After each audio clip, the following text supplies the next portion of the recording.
So one question that we get a lot on our videos is how we shoot them. How do we get that cinematic, free cam when in Call of Duty there is no theater mode, or at least in non-Treyarch games there is no theater mode. And I made one of these videos way back when in Modern Warfare 2019, and so I figured it's been a while.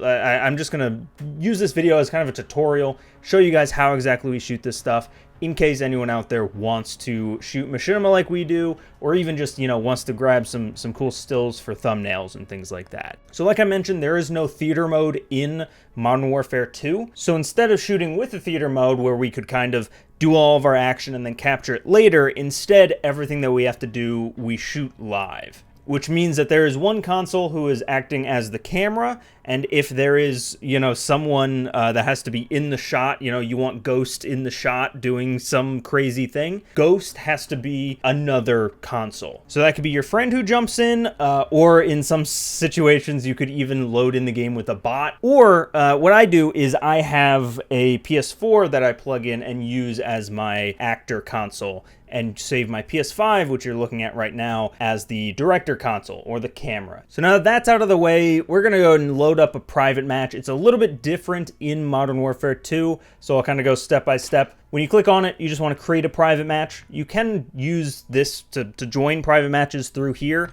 What that'll do is it'll open up a game code that you have to type in. You'll see in a second, once we start the match, it'll give us a game code that we can just send to whoever we want. So just create a match. And it's a little bit different this year. You have to actually select your game mode beforehand. It's an interesting idea, but as you'll see in a minute, it really, whatever you pick here, make sure it is what you want, because the only way to change it is to completely close the lobby and reopen it. For the most part, we use Team Deathmatch. You can, of course, if you need a hard point or a domination flag or something in your shot, obviously load up that one. Your settings might be a little bit different, but for the most part, these are pretty universal. So I'm going to go in with Team Deathmatch. It'll take a second for the game setup to load. This has been taking longer and longer lately after the Season 1 update, so just give it a second. You're not doing anything wrong if it takes a while. And there we go, and right there you can see the game code. If you want to get your friends in or another console in, that's the game code that you would type in on that screen. What we're going to do is come over here to game setup, and I'll go through all of the settings that you need. Under the actual game settings, there are only two that are required for this method. And what you want to do is turn on free spectate, which is under team, and then you want to turn on tier 1 mode. And what that is the spectate obviously will allow us to pop into that into that free cam spectator once we're in, to actually put the camera where we want it. And tier 1 mode, which is basically hardcore, just removes all HUD elements that will usually show up if you're just in spectator like normal. A couple of other settings I would recommend, time limit. They also, with Season 1 update, they removed unlimited for whatever reason here. I would recommend going to 45 minutes. I also turn on or turn down match start time, just so that you get into it a lot quicker. Nothing really in advanced I ever mess with. Tactical sprint I leave on. Sometimes if you want a character to be in the downed state, like they would be in Warzone, or if they have last stand, you can turn on allow revives. And what that'll do is just when someone dies, they will drop down into their, into that downed state. And you can pick between, it looks like bleed out, which I assume is a timer, or team revive. Oh, friendly fire, that's important if you have two characters who are on the same team, but you need for your, short or thumbnail or whatever to make sense, you need them to be killing each other. You have your friendly fire option right there. By default, it sets it to punish.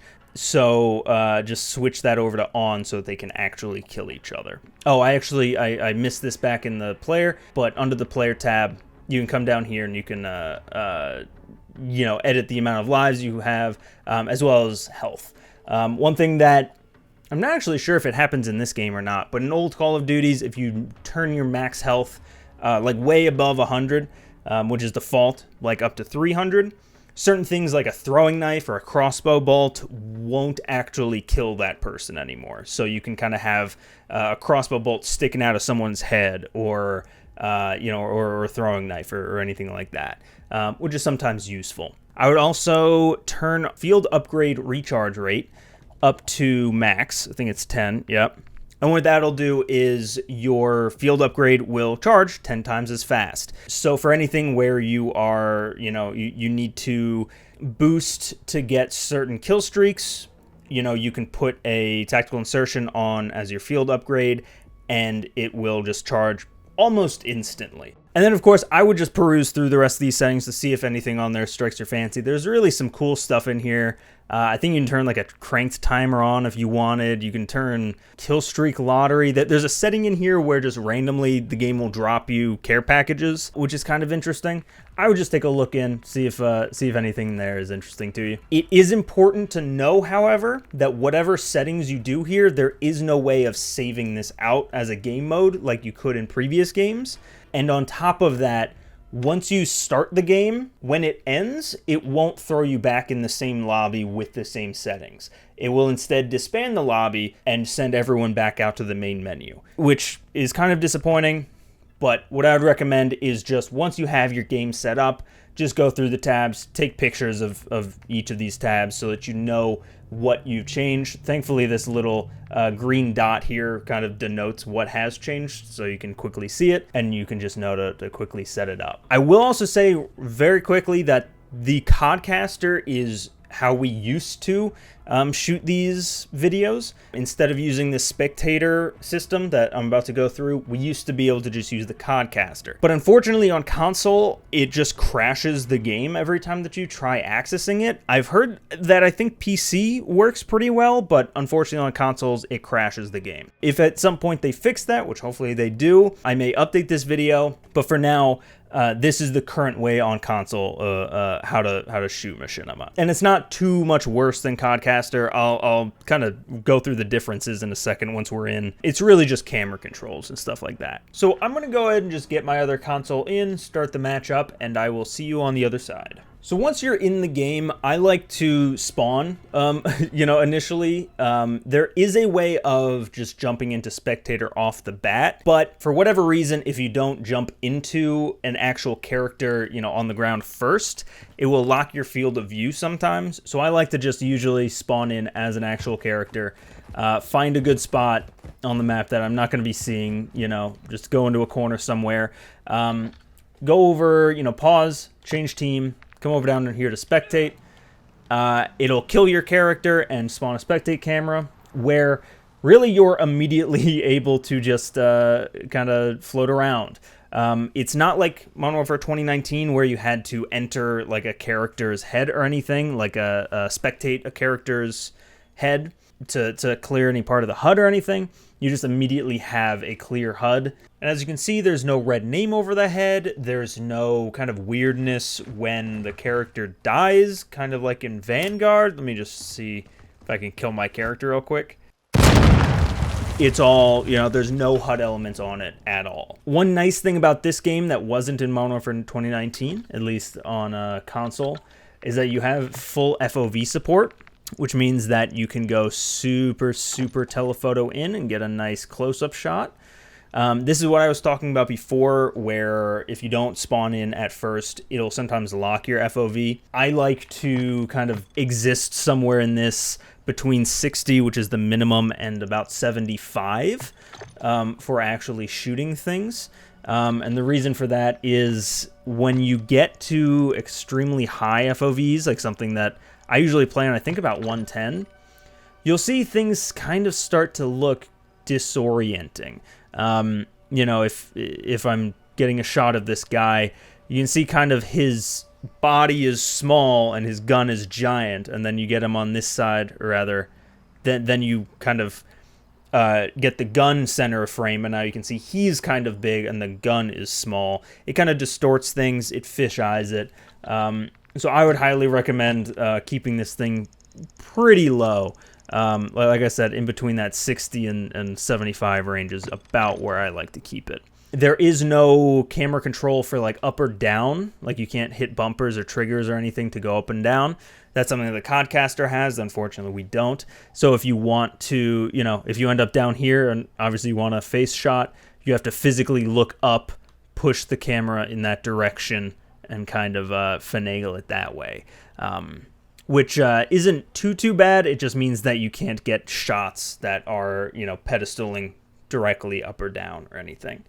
As far as camera movement speed, the let's see, the sensitivity control will control your look the same way that it would if you were playing the game. So for instance, this right now is 1, this is low, me going all the way full stick.